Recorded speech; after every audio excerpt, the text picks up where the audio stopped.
बिहार में सम्राट चौधरी जो विधान परिषद के नेता हुआ करते थे, उनकी जगह अब ये जिम्मेदारी किसी दूसरे शख्स को दी गई है और सम्राट चौधरी को अब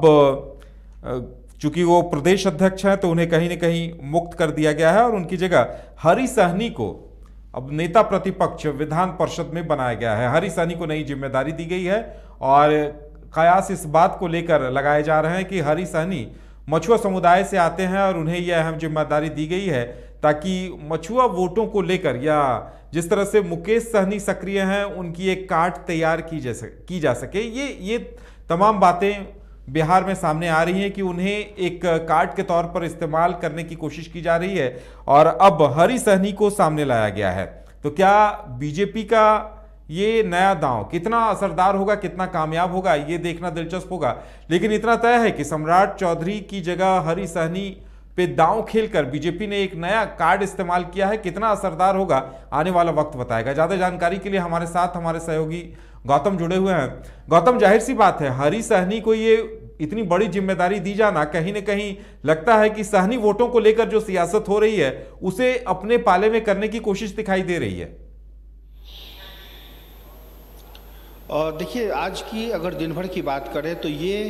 पिछले कई महीनों से चल रहे रिसर्च का परिणाम है कि भारतीय जनता पार्टी ने यह तय किया कि विधान परिषद का सदस्य नेता विरोधी दल का कौन होगा, क्योंकि हरि सहनी शिक्षक समाज से आते हैं, स्नातक समाज से आते हैं और यही वजह है कि उनका जो मनोनयन होता है एमएलसी जिस पोस्ट पे हैं, जिस पद पे वो मनोनीत हुए हैं, तो वो एक निर्वाचन होता है एक तरीके से एमएलसी का। तो ऐसे में हरि सहनी अपने क्षेत्र के मतलब एक कह सकते हैं कि पढ़े लिखे समाज के वर्ग से आते हैं, पहली बात। दूसरी बात यह है कि हरि सहनी उस समाज से आते हैं जिसका प्रतिनिधित्व एक बड़े पैमाने पर है, खास करके दक्षिण बिहार के जो इलाके हैं वहाँ पर जो सहनी समाज हैं, जहाँ पर इनका एक अलग बड़ा वर्ग है। तो ऐसे में सन ऑफ मल्लाह मुकेश सहनी के जैसे ही एनडीए से बाहर हो गए, उसके बाद विकल्प के तौर पर भारतीय जनता पार्टी ने पहले लव और कुश जो जदयू को तोड़ने की कोशिश थी उसमें कारगर साबित हुआ और सम्राट चौधरी को प्रदेश अध्यक्ष का दायित्व दिया गया। लेकिन जो दायित्व वो सदन के अंदर उठा रहे थे, उस सदन का निर्वहन कौन करेगा, उसका दायित्व कौन उठाएगा, ये उसी दिन से चर्चा हो रही थी। नाम कई आ रहे थे सामने, लेकिन अंत में हरि सहनी के नाम पर मुहर लग गई और बाकायदा भारतीय जनता पार्टी के प्रदेश कार्यालय में सम्राट चौधरी ने उन्हें न सिर्फ माला पहनाया बल्कि मखाना के साथ बड़े से माले में उनको लादा गया, उनको पहनाया गया। इसलिए क्योंकि मखाना सिंबल है। दरभंगा, मधुबनी की बात कर लें, सहरसा की बात कर लें, सुपौल की बात कर लें, तो ये जो तमाम इलाके हैं, जो लोकसभा का क्षेत्र है या जो ज़िले हैं, वहाँ पर एक सहनी समाज का बहुत बड़ा हिस्सा है जहाँ पर इनके वोट बैंक की राजनीति होती है। तो ऐसे में अब ये भारतीय जनता पार्टी एक तरफ सम्राट चौधरी के जरिए कुशवाहा जाति और कुर्मी जाति के वोट बैंक पर बड़ा अधिकार जमाना चाहती है, वहीं विधान परिषद के रूप में हरि सहनी का नाम आगे लाकर अब कहीं ना कहीं जो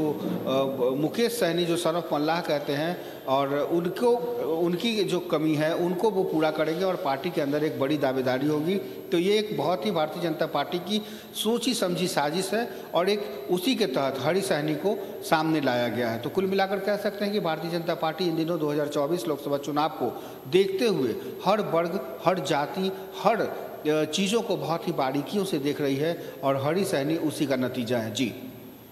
गौतम, क्या लगता है बिहार में एक कुछ खास इलाके हैं और इसके अलावा पूरे बिहार में कहीं न कहीं छिटपुट वोटर्स के तौर पर ये समुदाय अपनी मौजूदगी दर्ज कराता है, तो लगता है कि उसी को देखते हुए और मुकेश सहनी जिस तरह से लगातार कार्यक्रम कर रहे हैं, जिस तरह से सक्रिय हैं, तो बीजेपी को कहीं न कहीं ये भी लग रहा होगा कि वो विपक्षी खेमे में जा सकते हैं। तो शायद इस वजह से बीजेपी एक लीडर बेस तैयार कर रही है। हाँ बिल्कुल, आपने ठीक कहा कि ये हर जिले में सहनी समाज के जो वोट बैंक है वो अलग अलग प्रतिशत में हैं, लेकिन ज़्यादातर संख्या दरभंगा, मधुबनी, सहरसा, सुपौल और उन इलाकों में है जहां पर बाढ़ का क्षेत्र बना रहता है। तो ऐसे में सहनी सूबे बिहार के तमाम 38 जिलों में है, लेकिन इस क्षेत्र की जो भागीदारी होती है वह सहनी समाज ही तय करता है कि उनके क्षेत्र का विधायक कौन होगा, उनके क्षेत्र का सांसद कौन होगा। आप मोड़वा की बात कर ले, मैं आपको इसलिए मोड़वा विधानसभा की बात करना चाहता हूं क्योंकि मोड़वा में पूरे बिहार की सबसे घनी आबादी है सहनी समाज की। अगर सहनी समाज जिस तरफ वहां वोट करेगा वो वहीं का विधायक बन जाएगा। यानी कि इस तरीके के आप खगड़िया को ले लीजिए, भागलपुर का जो नवगछिया इलाका है वहाँ पर सहनी समाज की आबादी बहुत ज़्यादा है। इसके अलावा सहरसा, सुपौल की बात कर लें, शिवहर की बात कर लें, वहाँ भी जो ऐसे कई सहनी समाज, निषाद समाज हैं जहाँ से इनका जीवन यापन होता है और ये सिर्फ अपने समाज के नेता को जानते हैं। तो ऐसे में कहीं ना कहीं हरी सहनी के आगे आने से सहनी समाज को बल मिलेगा और दूसरी तरफ जो विपक्ष में जो सहनी समाज की एकता की बात कर रहे हैं, आरक्षण की बात कर रहे हैं, उनके हक और हुकूक की बात कर रहे हैं और ये मांग कर रहे हैं कि जिस तरह से पूरे उत्तर प्रदेश, बिहार और उड़ीसा में मुकेश सहनी रथ यात्रा कर रहे हैं, तो उसको काटने के लिए कहीं ना कहीं हरी सहनी को सामने लाया गया। इसके पहले भी आपने देखा होगा कि आरजेडी और जेडीयू में इस समाज के कई नेता हैं, लेकिन इसके बावजूद भारतीय जनता पार्टी में एक बड़ा चेहरा चाहिए था जो जीत कर आया हुआ हो। तो एमएलसी में हरी सहनी बड़ा नाम है, शिक्षित समुदाय में इनकी गिनती होती है। बावजूद इसके ये चूँकि सहनी समाज से आते हैं तो ये लोगों को, अपनी जनता को, अपने क्षेत्र के लोगों को बहुत बखूबी ये समझा सकते हैं। तो कहीं ना कहीं आगामी जो लोकसभा चुनाव होगा उसमें कहीं सहनी का जो वोट बैंक है वो छिटक न जाए, कहीं ऐसा ना हो कि मुकेश सहनी के बहकावे में आ जाए, कहीं ऐसा ना हो कि आरजेडी या जेडीयू के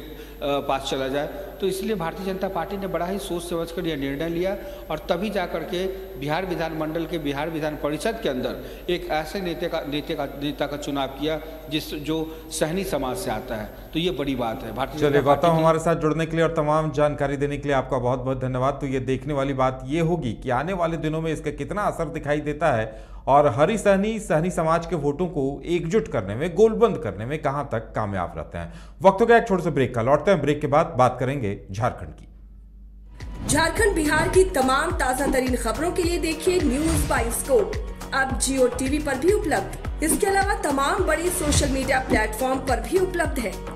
बिहार में सिटी केबल पर चैनल नंबर 232 पर देखें लेटेस्ट खबरें और डाउनलोड करें प्ले स्टोर से न्यूज बाइस्कोप